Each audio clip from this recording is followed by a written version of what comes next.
3 दशक से अधिक पुरानी लाइट कॉम्बैट लड़ाकू विमान परियोजना ने अभी तक एक और बाधा डाली जब तेजस मार्क 1 जून में अंतिम परिचालन मंजूरी एफओसी पाने में नाकाम रहा। युद्ध में भाग लेने से पहले एफओसी एक लड़ाकू विमान के लिए अनिवार्य है। विमान 2012 में एफओसी प्राप्त करना था, लेकिन तब से कई समय सीमाएं पारित हुई हैं। तेजस का उद्देश्य भारतीय वायुसेना आईएएफ सेवा में मिग-21 और मिग-27 लड़ाकू विमान को प्रतिस्थापित करना है, जिनमें से 14 स्क्वाड्रन 2025 तक सेवानिवृत्त होने वाली हैं। आईएएफ ने उत्साहजनक रूप से तेजस मार्क आई को भी गले लगा लिया है। हालांकि कम पावर इंजन और अपर्याप्त हथियार वाहक क्षमता के तहत लघु युद्ध श्रृंखला सहित कई कमियों इसमें है। फिर भी आईएएफ विमान के साथ जारी है क्योंकि कोई प्लान बी अवेलेबल नहीं है और उम्मीद है कि तेजस में सुधार किया जा सकता है। वर्तमान में आईएएफ की 45 स्क्वाड्रन का केवल एक स्क्वाड्रन तेजस मार्क आई की उड़ान भरने का परीक्षण कर रहा है, जिसमें 18 विमान प्रति स्क्वाड्रन का आधा यानी 9 विमान ही है।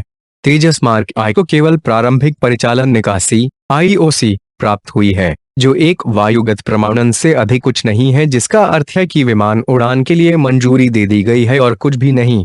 यह एक लड़ाकू विमान होने की अपनी प्राथमिक भूमिका नहीं ले सकता है। पाकिस्तान और चीन के दो तरफा खतरों और एक कमजोर बेड़े के साथ घिरा हुआ एक वायुसेना के लिए तेजस के देर से आने का अलार्म खतरे की घंटी बजा रहा है। आदर्श रूप से आईएएफ में एक साथ 2 मोर्चे युद्ध लड़ने के लिए लड़ाकू विमान के 42 स्क्वाड्रन होना चाहिए, लेकिन वर्तमान में इसमें केवल 31 स्क्वाड्रन हैं, जिनमें से लगभग आधे पुरानी मिग-21 और मिग-27 से सुसज्जित हैं, जो उनकी सेवा के अंत के निकट है। JF thunder fighter jet JF thunder jet 16 जून 2015 को पेरिस के पास ले बोर्जेट हवाई अड्डे पर 51वें पेरिस एयर शो के दौरान एक उड़ान प्रदर्शन में भाग लेता है।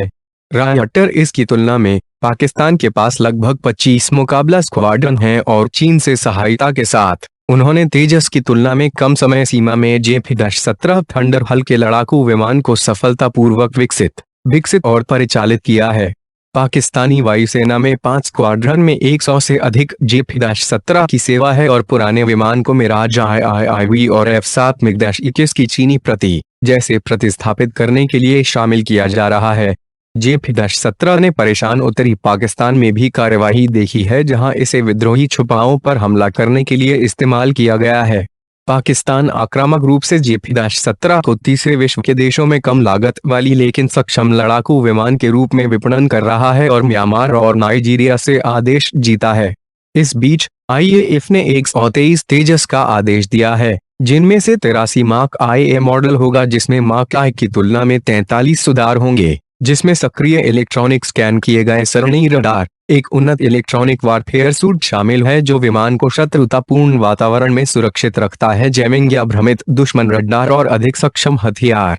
तेजस मार्क IA की डिलीवरी 2023 में 50,000 करोड़ रुपए की कुल लागत से शुरू होने की उम्मीद है।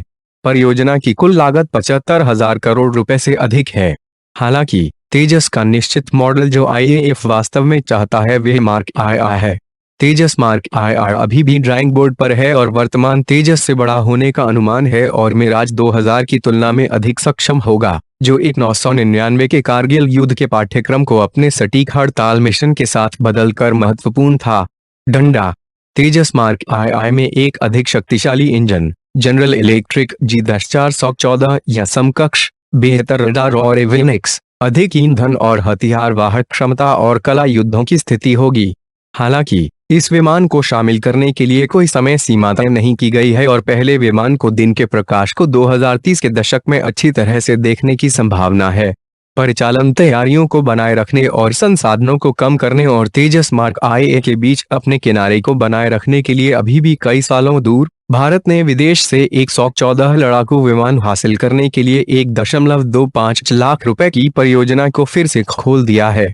छेदावेदार Dassault Rafale, Eurofighter Typhoon, F-18, F-16, Gripen और मिग-35 अनुबंध जीतने के लिए इसे लड़ेंगे, जो बताता है कि विजेता विमान भारत में निर्मित किया जाएगा। एक और मुद्दा जो तेजस के तेज प्रेरण में बाधा डाल रहा है वह हिंदुस्तान एरोनॉटिक्स लिमिटेड HAL द्वारा विमान बनाने की धीमी गति है। फिलहाल एक वर्ष में HAL द्वारा 5 से 6 विमानों का निर्माण नहीं किया जा रहा है और यदि गति में वृद्धि नहीं हुई है तो आदेश पूरा होने के लिए 1 दशक से अधिक समय लगेगा। हालांकि एचएएल ने उत्पादन की दर में वृद्धि करने का वादा किया है। 1 साल में 16 विमान। केवल समय ही बताएगा कि तेजस आखिरकार सभी निगलों से छुटकारा पाता है और आईएएफ की रीढ़ की हड्डी बन जाता है, जैसे कि यह प्रोजेक्ट की कल्पना की गई थी।